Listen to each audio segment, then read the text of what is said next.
Hello friends, कैसे हैं आप सब। उम्मीद करता हूँ सब ठीक ठाक होंगे। मैं बहारुद्दीन और आप देख रहे हैं मेरा यूट्यूब चैनल बहारुद्दीन टी। आज की वीडियो में हम बात करने वाला है साउथ इंडिया की और एक खूबसूरत स्टेट तमिलनाडु की टॉप 10 टूरिस्ट प्लेस के बारे में। चलिए एक एक करके जानते हैं। उससे पहले मेरी रिक्वेस्ट है, जो भी फ्रेंड्स मेरा वीडियो फर्स्ट टाइम वॉच कर रहे हैं, please like comment share and subscribe कीजिए। And this is first part of Tamil Nadu tourist place. हमारा फर्स्ट डेस्टिनेशन है एयरकूट।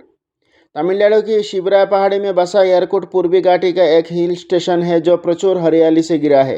गरीबों का ऊटी कहे जाने वाला इस क्षेत्र का इतिहास अंग्रेजों के समय से जुड़ा हुआ है। 4970 फीट की ऊंचाई पर स्थित एयरकूट अपने विशाल कॉफी बागान और शानदार मौसम के लिए जाना जाता है। एयरकूट झील इस क्षेत्र का मुख्य आकर्षण है और यहाँ की कोई आकर्षणीय में से एक मई माह में होने वाले ग्रीष्मकालीन उत्सव है। यहाँ पर आप 1 से 2 दिन टाइमिंग बिता सकते हैं और यहाँ पर विजिट करने का बेस्ट टाइमिंग अक्टूबर से लेकर जून तक। हमारा सेकंड डेस्टिनेशन है रामेश्वरम। रामेश्वरम दक्षिण भारतीय राज्य तमिलनाडु में एक खूबसूरत द्वीप पर स्थित है। ये श्रीलंका से एक छोटी पाम्बन नदी द्वारा अलग होता है। हिंदू पुरानी कथाओं के अनुसार यही वो स्थान है जहाँ भगवान राम ने समुद्र पार करके श्रीलंका तक एक पुल बनाया था। रामेश्वरम में मांडवम शहर को पाम्बन द्वीप और रामेश्वरम से जोड़ने वाला पहला समुद्री पुल है।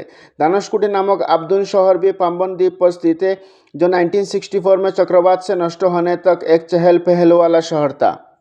यहाँ पर आप 1 से 2 दिन टाइमिंग बिता सकते हैं और यहाँ पर विजिट करने के लिए आपको साल में कभी भी जा सकते हैं। हमारा नेक्स्ट डेस्टिनेशन है तंजावुर। तंजूर या मंदिरों के शहर के रूप में भी जाने जाने वाला तंजावुर का सांस्कृतिक महत्व बहुत अधिक है और यह अपनी प्रसिद्ध तंजूर चित्रकला, प्राचीन वस्तुओं और हस्तशिल्पों, वास्तु और साड़ियाँ, कर्नाटक संगीत और संगीत वाद्य यंत्रों और निश्चित रूप से मंदिरों के लिए जाना जाता है। तंजावुर एक समृद्ध ऐतिहासिक विरासत का आनंद लेता है और प्राचीन तथा आधुनिक दक्षिण भारतीय सभ्यता के निर्माण में एक महत्वपूर्ण स्थान रखता है। यहाँ पर आप 1 से 2 दिन टाइमिंग बिता सकते हैं और यहाँ पर विजिट करने का बेस्ट टाइमिंग अक्टूबर से लेकर मार्च तक। हमारा नेक्स्ट डेस्टिनेशन है कोयम्बटूर। अक्सर दक्षिण भारत का मैनचेस्टर कहे जाने वाला कोयम्बटूर तमिलनाडु का दूसरा सबसे बड़ा शहर है, जो तस्वीरों में नयाल नदी की तट पर स्थित है। कोयम्बटूर, जिसे क्वाई के नाम से भी जाना जाता है, हलचल और गतिविधि और उद्योग के आकर्षण की पृष्ठभूमि के साथ एक स्वागत योग्य क्षेत्र है। प्राचीन मंदिर से लेकर उत्तम दर्जे की नई इमारतों तक, लुभावने पहाड़ से लेकर जबड़ा छोड़ देने वाले झरना तक, लजीज व्यंजनों से लेकर पूरे साल सुहाने मौसम तक, कोयम्बटूर में वो सब कुछ है जो आपको एक संपूर्ण छुट्टी के अनुभव के लिए चाहिए। यहाँ पर आप 1 से 2 दिन टाइमिंग बिता सकते हैं और यहाँ पर विजिट करने का बेस्ट टाइमिंग है सितंबर से लेकर मार्च तक। हमारा नेक्स्ट डेस्टिनेशन है कन्याकुमारी।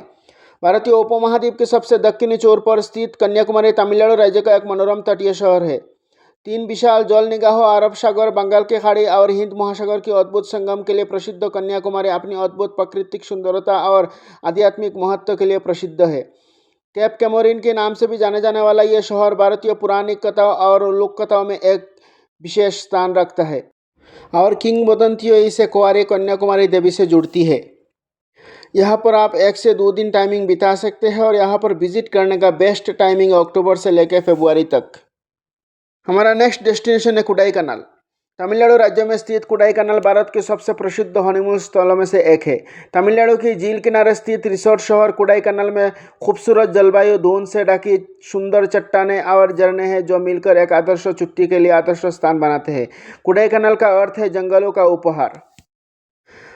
पोलानी पहाड़ों की घुमावदार ढलानों के बीच बसा कोडाईकनाल समुद्र तल से 7200 फीट की ऊंचाई पर स्थित है और ये एक बार जब आप इस हिल स्टेशन पर जाएंगे तो आपको पता चलेगा कि आपने जो भी कल्पना की थी वो सब कुछ सच है। यहाँ पर आप 1 से 2 दिन टाइमिंग बिता सकते हैं और यहाँ पर विजिट करने का बेस्ट टाइमिंग है सितंबर से लेकर मई तक।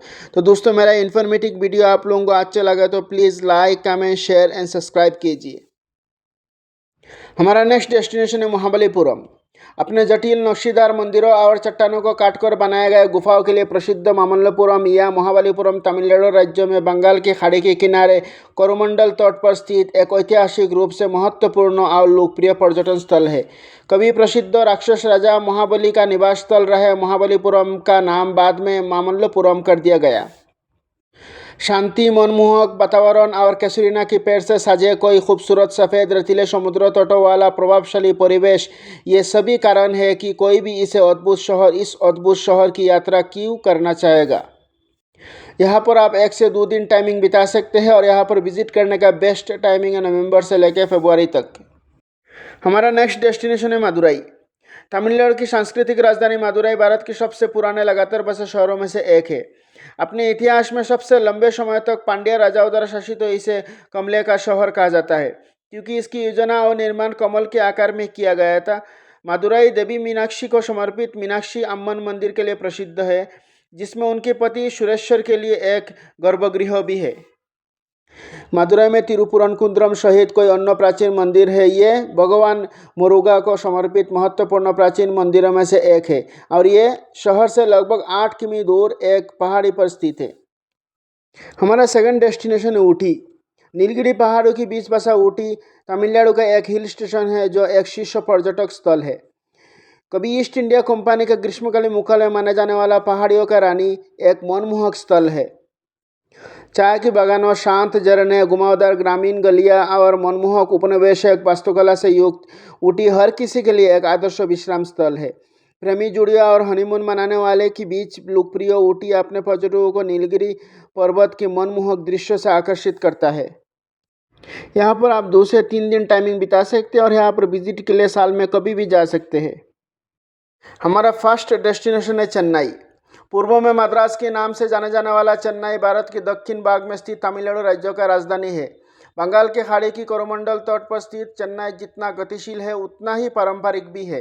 ये दक्षिण की राजधानी भारत का 4 महानगरीय भाई बहनों में से एक है, जिसका एक समृद्ध सांस्कृतिक इतिहास है और ये अपनी महानगरीय जीवन शैली के साथ पूरी तरह से संतुलित है। दक्षिण भारतीय संस्कृति, ब्रिटिशकालीन संग्रहालय और स्मारकों, पक्कला की व्यंजनों और मरीना बीच के लिए घूमने के लायक है, जो दुनिया की दूसरा सबसे बड़ी शहरी समुद्र तट है। तो दोस्तों, ये इन्फॉर्मेटिव वीडियो आप लोगों को कैसे लगा ज़रूर कमेंट कीजिए, साथ में लाइक, शेयर एंड सब्सक्राइब कीजिए। Thank you. जय हिंद। अस्सलाम वालेकुम।